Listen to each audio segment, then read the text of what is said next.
Hi, my name is Orlean Grant. I'm President and CEO of the Juanita C. Grant Foundation. We are a national and local foundation based in the District, Maryland, Northern Virginia area of the country. We are primarily based in Maryland as a nonprofit working on the ground in Prince George's County. Our mission is to really improve the lives of older adults. And we do that through a number of different ways in providing national programs through webinars and services, and then translating those down to on the boots in towns and counties and working directly with older adults in senior activity centers, churches, community centers, and also work environments, trying to help them with their quality of life. We have really had a journey the past, I would say, 7, 8 years at this point, really working from trying to assess what are the major issues impending that really affect older adults and the quality of their lives. And we developed 3 programs as a result of that. And 3 programs we have are the Village Connector Experience, which we developed at the height of COVID-19. That was really in response to older adults becoming more isolated during that time because of social distancing, rules and regulations, but also the hesitancy to be out in the community when it was so unsure what the transmission rate really was, how vulnerable older adults may be because of secondary issues of underlying heart disease or diabetes, or just the difficultiness of getting around because transportation was not readily available. So we developed a structured outreach call program. And what we did is create a curriculum for our volunteers, which we call ambassadors, and train them in customer service orientation and how to do motivational techniques and interviewing, and to really help people with active listening skills and reflective statements to become more connected or reconnected with family and friends. One of the things we found out in doing this is many people were isolated because of poverty, because they were not able to afford anyone to come over as a caretaker. They were not able to afford having a phone on a consistent basis. Many of the individuals we serve, which we would call members across the states and Puerto Rico, often have inconsistent phone service because they're going from month to month or week to week. So that was again another issue where poverty comes in and really creates a situation that because they don't have consistent communication with their friends or family or the community, they become more isolated and alone.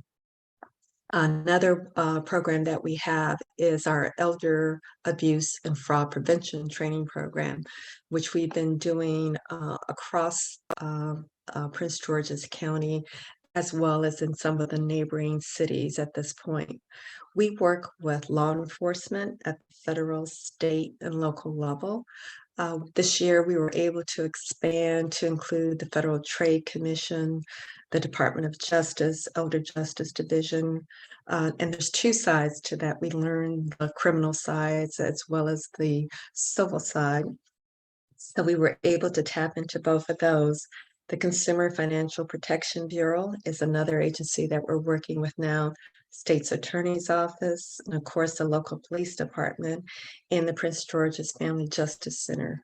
What we do is really help older adults how not to be a victim. We have reviewed many community outreach programs for elder abuse prevention, and also to bring awareness that there are several types of elder abuse. It's just not fraud, but there's also emotional, there's neglect, self-neglect, sexual, financial, as well as physical. So there are a number of different nuances to elder abuse that we wanted to bring into the community to educate older adults and their friends and families so that they could be more aware of what the signs and symptoms were so they could avoid victimization or have information so that they could go to the proper authorities immediately, having met them in person, and know which organization could help them the best. So bringing this to the community, and we conduct these directly in senior activity centers. So we go right to the heart of where older adults are congregating, having their meals on a daily basis, or just socializing. One of the things we found out that's most helpful to review with them, and some information that we have become more and more aware of and have found it extremely important and helpful, is the Elder Index, to look at how you really conceive what it takes to live in your particular county, your particular area, your zip code, if you are an older adult and you're retiring or in retirement. Many older adults have had forced retirements because they were redlined out of a job, because either COVID created a really strong surge of people being removed from positions. And also, a lot of federal workers took buyouts early on, and that was just too good to be true, and it did not last. The other segment that is having difficulty in this is those individuals who are living alone, especially single older women. And this may be due to divorce, it could be due to passing of a spouse, could be due to separation, living in different parts of the city, or separating long distances. Within the DMV area, the Washington, D.C. area, one of the things that is very prominent, there are a lot of older adult women, 65 and older, who are living alone. Especially in the work we do in Prince George's County, 1 out of 4 older adult women of color are living alone and living in poverty. Now, you can trace that by zip codes, which we have done, and in particular to look how vulnerable that population may be to scammers, to people who have mortgage schemes to have you sign over the mortgage, they'll pay for it, and all of a sudden you have no house. The other is being susceptible to get rich schemes, such as you just won the sweepstakes for the Publishers Clearinghouse. And we know there's not a phone call coming to you that you won the Publishers Clearinghouse. They come to your door and present that.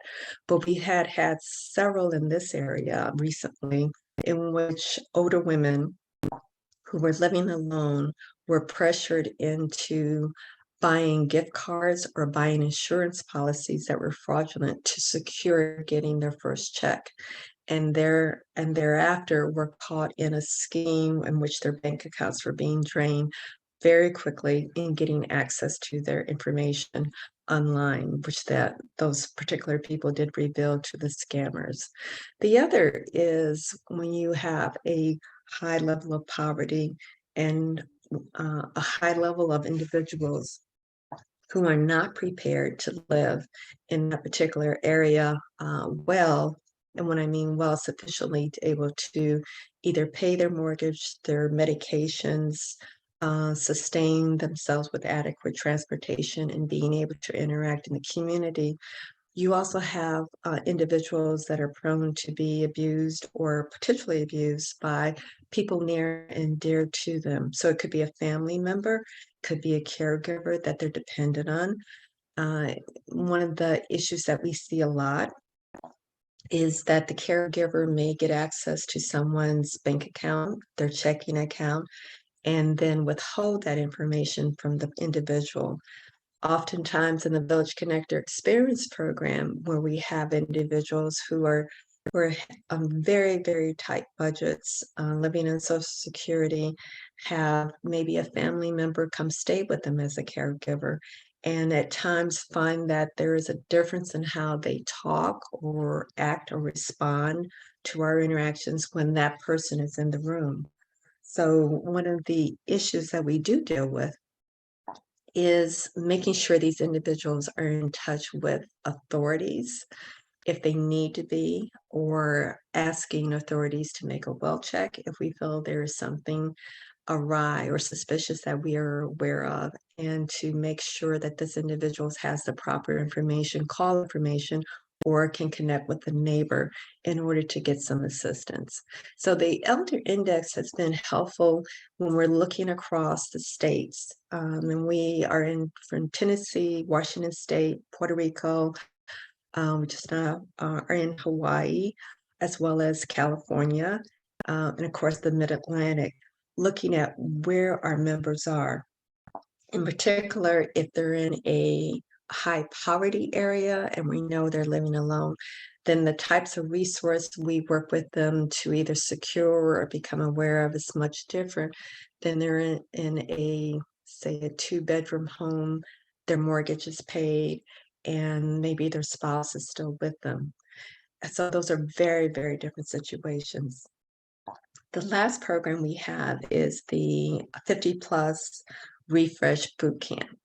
And this is one of the joys that we have of all the programs, I think, because it is a very, very hands-on activity in which we have intensive training on computer skills, customer service orientation, which we feel are transferable to anywhere in life, as well as interview skills, virtual and in person, online search, how to find those hidden jobs so that you can find those jobs that are below the radar, and then introduction to 6 industry occupations.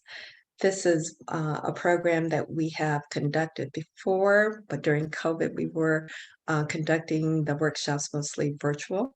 So we're very happy to be back in person beginning next week, November 14th. We will have our first one for 2022, and then plan to do 2 more in 2023. We have instructors who are attuned to working with a population that probably hasn't been in the workforce for 15 to 20 years.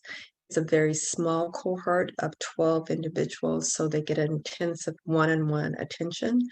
And we also have the classes that are virtual as well as in person, so it mimics the culture, hybrid culture that we have today in the work world. One of the things I will say about this boot camp, when we were doing our recruiting for this, we did it at employment fair for older adults through the county. And most of the stories we heard were, I'm running out of money. I only have Social Security. I'm not quite sure if I'm going to have enough gas money to make it to class because people have to come into some of the classes. The other was, I'm not sure what to wear. I don't have real work clothes, or I can't afford to get a computer to take classes.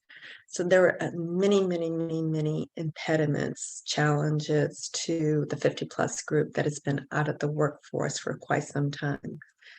Rebuilding those skills is essential to job security possibilities. It's also imperative for their own economic stability, which we feel is a key to everything. If you're not economically stable, you run into food insecurity, home insecurity, car insecurity, and also you become much more susceptible to schemes and scammers because you are more isolated. You probably do not have the ability to go out and seek assistance like you should because you're concentrating from day to day on survival. And also, there may be a sense of shame that you can't, or embarrassment. And we do often hear that they're embarrassed to be in this situation. They're not sure how they got there, and they don't want to be dependent or having less than what they think they should according to where they are at this period in their life. These individuals range from the age of, in our particular class, from 62 to early 80s. So you're finding older adults having to go back to work at a much later date than they would have anticipated. And this again is due to the inability or not having to been prepared for those older age years when you would not be working. The Elder Index has been introduced by us to politicians within Prince George's County at the beginning of our workshops or presentations, whenever we have an opportunity to do that, as well as writing white papers on it. One of the things we have found, especially at the elder abuse and financial fraud workshops that we do in these senior activity centers, is to, from the Elder Index website, to look at what zip codes we will be in as far as that particular session. So before we begin the session with our law enforcement expert panelists and their presentations, we pull that information and review that with individuals. And the first thing we usually ask them is, have you heard of the Elder Index? And it's not too unusual that no, probably not. It's not widely known, unfortunately, and hopefully in the very near future, thanks to working with NCOA and the Equity Collaborative, there's going to be a great possibility and hopefully the fruition of having this come to light across the country. But what we found in pulling that information and physically distributing that to individuals, a total unawareness of within their particular area. And I love the examples we can go through. If you are healthy, not much medication, and have paid for your home, this is how much money you may make, may need to live comfortably per year. And I'll just give you one of the examples, zip code 20774. It was $62,000. Now, if you were an individual, older individual who had some medical conditions, needed to pay for medications, some out of pocket, which was another statement we often heard, people going back to work because their husbands or their wives' medications cost so much and it wasn't covered. It just fell through that donut hole. It rose to 72,000.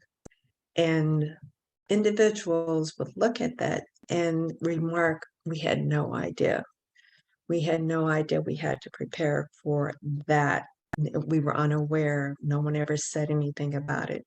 And in speaking with the elected officials, one of the things we're trying to do is really hone in when you're looking at annual budgets, especially state budgets, county budgets, or even within a agencies such as Family Services or Office on Aging, how are you really allocating those dollars, looking at in your particular area what it takes for an older individual to live with some quality of life, with some level of security in all the basic areas that they need to, so that they feel safe, secure, and they're able to operate in the community. So this is one of the things we have taken on in the Juanita C. Grant Foundation, as to infuse the Elder Index in each of our programs. In looking at our Village Connector Experience Outreach Call program across the country, really making sure our ambassadors who are calling maybe today in Tennessee, maybe tomorrow in Vermont, or the next day they might be calling in North Dakota, to really be aware geographically how these individuals may be dealing with some of the challenges in that particular area, knowing that income varies widely across the country. But we have developed resource guides for different areas of the country so that we can match it to what individuals need for that particular area. In the workforce development, really honing in with agencies such as Employ Prince George's and Jobs Largo, the critical nature of really supporting 50 plus individuals returning to the workforce with intensive training, knowing that these individuals need a little bit more of a leg up than saying, maybe returning veterans or returning citizens or younger adults. Having been out of the workforce and technology rapidly changing, this group needs a little bit more wraparound services, such as providing a stipend for them to attend so that they can have the gas money, the lunch money to come. Providing a computer, a laptop for them that is theirs so they can take it home and practice with it and utilize it and become familiar with it. Establishing a social media profile that is current, reflecting, wealth of experience and skills that they've had, as well as transferable job skills that they can go into many different areas and still be able to function well as a teammate. So these are some of the things that we're doing in the foundation. What we'll be doing carrying forth, especially in the elder abuse and fraud prevention in 2023, we'll be adding podcasts so that we will be interviewing our law enforcement agency panelists one-on-one, two-on-one, and so we can have that as a repository on our website for people to go back to and listen, because every time we give one of those presentations, you learn so much about what's going on, and you also learn about what the federal government at a macro level and at the local level are doing to help keep elder citizens safe and aware and educated about what's going on.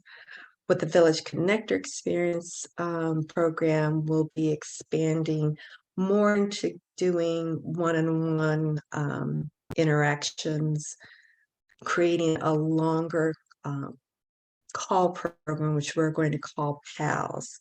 PALS is one where we don't have just the 15-minute or the 30-minute, but the calls can range from up to an hour. They may be less frequent, but they'll be more in-depth and they'll be more relationship-driven at that point. On the Also on the workforce, we will be again refining this every time that we do a cohort. Having 12 will be 12 individuals to work with beginning next week. Will also give us an opportunity to infuse again consideration of the elder index when they're looking for a position once they finish the 7-week course, knowing that this is probably the bare minimum you'll need to go for, whether it's a gig operation or whether you have a couple of part-time positions, or you can maneuver a virtual position that can help fulfill the basic needs, the basic income that you need to live well in this particular area. So I'd like to thank you for the opportunity to talk with you and share what the Juanita C. Grant Foundation is doing to improve the lives of older adults.